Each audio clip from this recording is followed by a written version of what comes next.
আজি আমি আহি উপস্থিত হৈছিলোঁ ঢেকিয়াজুলি সমষ্টিৰ অন্তৰ্গত যি এফআৰচি এৰিয়া আছে বনগাঁও যি বনভূমি সেই বনগাঁও অঞ্চলত আমি আহি উপস্থিত হৈছিলোঁ যে বিগত 10টা বছৰত ঢেকিয়াজুলি সমষ্টিৰ যিগৰাকী বিধায়ক আছে মন্ত্ৰী অশোক সিংঘাল আচলতে তেখেতে কেনেধৰণে উন্নয়ন সাধিলে সেই কথা আমি জানিবলৈ আহি উপস্থিত হৈছিলোঁ আৰু প্ৰতিটো বিধানসভা নিৰ্বাচনেই হওক বা লোকসভা নিৰ্বাচনতেই হওক ইয়াৰ প্ৰতিগৰাকী ভোটাৰে প্ৰতিটো ইলেকশ্যনত বা নিৰ্বাচনত তেওঁলোকে অৱতীৰ্ণ হৈ আহিছে তেওঁলোকে ভোট প্ৰদান কৰি আহিছে কিন্তু আপোনালোকৰ যিগৰাকী বিধায়ক মন্ত্ৰী অশোক সিংঘালে আপোনালোকৰ যিবিলাক আকাংক্ষা আছিলে বা ইয়াৰ ৰাস্তা ঘাট দলং কেনেধৰণে উন্নয়ন সাধিছে কি ক'ব কিবা পালেনে একো এতিয়া ক'বলৈ গ'লে আমালোকে একো পোৱা নাই ৰাস্তা পদূলি দলং এইবিলাক আৰু স্কুল এইবিলাক কোনো এটা উন্নতিটো হোৱা নাই আমাৰ ৰাইজৰ এতিয়া হাৰাশাস্তি হৈছে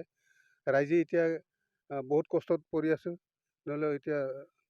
দলং চলং একো নাই বাৰিষা হ'লেতো আপ ডাউন কৰিবলৈ বহুত দিগদাৰ আছে এতিয়া ধৰি লওক এম্বুলেঞ্চ এখন নাহে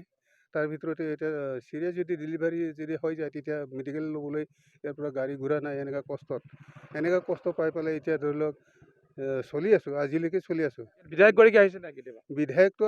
আহিলেও নাচাই চোৱাটো তেখেত সিংহলে 5-6বাৰমান আহিলে আহি পেলাই খালি কৈছে হ'ব আপোনালোকৰ চিন্তা কৰিব নালাগে আমি কামটো কৰি আছোঁ আপোনালোকে কোনো চিন্তা কৰিব নালাগে মই চব কৰাই দিম এতিয়া চব কৰাই দিম কৈছে এতিয়া ধৰি লওক 10 বছৰ পাৰ হৈ গ'ল আজিলৈকে একো কৰাই নাই নিৰ্বাচনটো আকৌ আহিছে কি চিন্তা কৰিছে নিৰ্বাচনটো আকৌ আহিছে এইটো কাৰণে আমি ভাবিছোঁ আমাৰ হেৰিৰ কাৰণে বিধায়কটো সেইখিনি চেঞ্জ কৰাই দিব লাগে যে নতুন এটা আমাক বিধায়ক লাগে যে লোকেলিটি হ'লে আমাক অলপ চোৱাটো সক্ষম হ'ব কাৰণ কিয় তেখেতে এতিয়া নাচায় আপোনালোকে দেখিছে আহোঁতে যাওঁতে দেখিব এটা ৰাস্তা কেনেকুৱা কি বিৱৰণত চলি আছে মানে এটা ৰাস্তা ৰিপেয়াৰিঙো কৰি নিদিয়ে এই দলংখন ৰিপেয়াৰিং কৰি দিয়ক বুলি ৰিপেয়াৰিঙো কৰি নিদিলে আৰু এগৰাকী লোক আছে মই জানিব বিচাৰিম মই ভাবা হিচাপত এতিয়া আমাৰ এইটো বিজেপি চৰকাৰৰ 10টা বছৰতো ঠিকেই হৈছে ঠিকে কৰি গ'ল কিন্তু এটাও উন্নত হোৱা নাই এতিয়া আমি এইটো ৰাস্তাতে এতিয়া থিয় হৈ আছোঁ অশোক সিংঘাল ডাঙৰীয়া দি নিজে চাব পাৰে এইটো ৰাস্তাটো কি অৱস্থাত হৈ আছে নিজে অহা যোৱা কৰি আছে কিন্তু আমি ভাবোঁ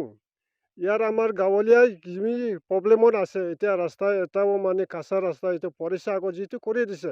সেই ৰাস্তাও আজিলৈকে আছে দলঙৰ কালবাৰো মানে ঠিক হোৱা নাই এইটো মাজে মাজেহে গাঁৱলীয়া বনাই লয় সি কৰিব নোৱাৰাটো কাম নাই সি নিজে কৰিব পাৰে চৰকাৰটো গঠন কৰিব পাৰিছে যেতিয়া সি কিয় নোৱাৰে সি নিজে পাৰে নিজৰ হাততে চাবি আছে সেইটো কাৰণে আমি পোৱা নাই আমি একো পোৱা নাই তাৰ সুবিধা একো পোৱা নাই একো সুবিধাও পোৱা নাই আমি এতিয়া পানীৰ যোগান নাই পানীৰ কাৰণে কিমান ধূলি কিমান ৰাস্তা ইফালে কিমান গাদ্দা হৈ আছে নিজে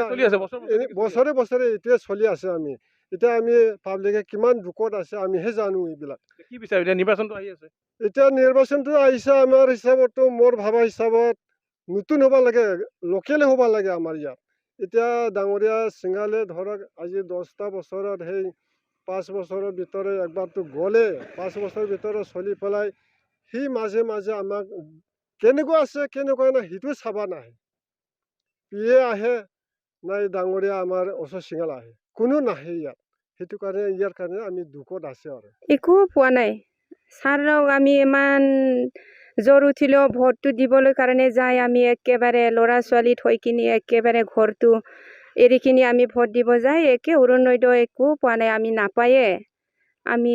একো নাপায় কিবা কিবি দিছে বুলি ভাবিছে মানুহবিলাক দিছে বুলি কয় আমি একদম দিলেও আমি নাপায় একো উন্নতি হোৱা নাই ৰাস্তাও ভাল নহয় আৰু ল'ৰা ছোৱালী যাবৰ কাৰণে ৰাস্তাবিলাক ভাল নহয় এনেধৰণে ইয়াৰ যিসকল ঢেকিয়াজুলি সমষ্টিৰ অন্তৰ্গত এফআৰচি এৰিয়াৰ বনভূমি যি গাঁওসমূহ আছে সেই গাঁওসকলৰ লোকসকলে আচলতে এনেধৰণে বিধায়ক মন্ত্ৰী অশোক সিংঘালৰ বিৰুদ্ধে এনেধৰণে ক্ষোভ জাৰিছে ইয়াৰ প্ৰতিগৰাকী লোকেই যাতায়াতৰ নামত তেওঁলোকে বছৰ ধৰি দুৰ্ভোগ ভুগিবলগীয়া হৈছে অথচ এইসকল লোকে প্ৰতিটো বিধানসভা নিৰ্বাচনেই হওক বা লোকসভা নিৰ্বাচনতে হওক তেওঁলোকে ভোটাধিকাৰ সাব্যস্ত কৰি আহিছে যদিও আজি পৰ্যন্ত তেওঁলোকৰ যি অভিযোগ আচলতে তেওঁলোকৰ পূৰণ নহ'ল বুলি তেওঁলোকে অভিযোগ উত্থাপন কৰিছে আৰু অনাগত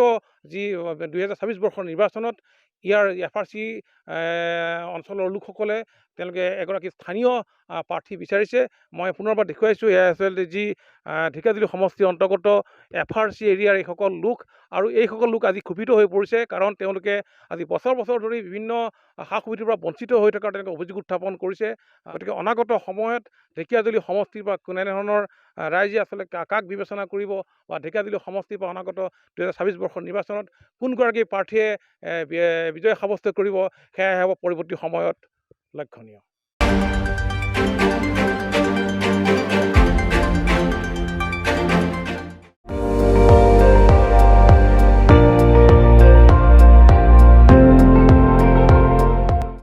আপুনি চাই আছে ND24, সৰ্বশ্ৰেষ্ঠ নহয় সৰ্বোত্তমৰ দৌৰ।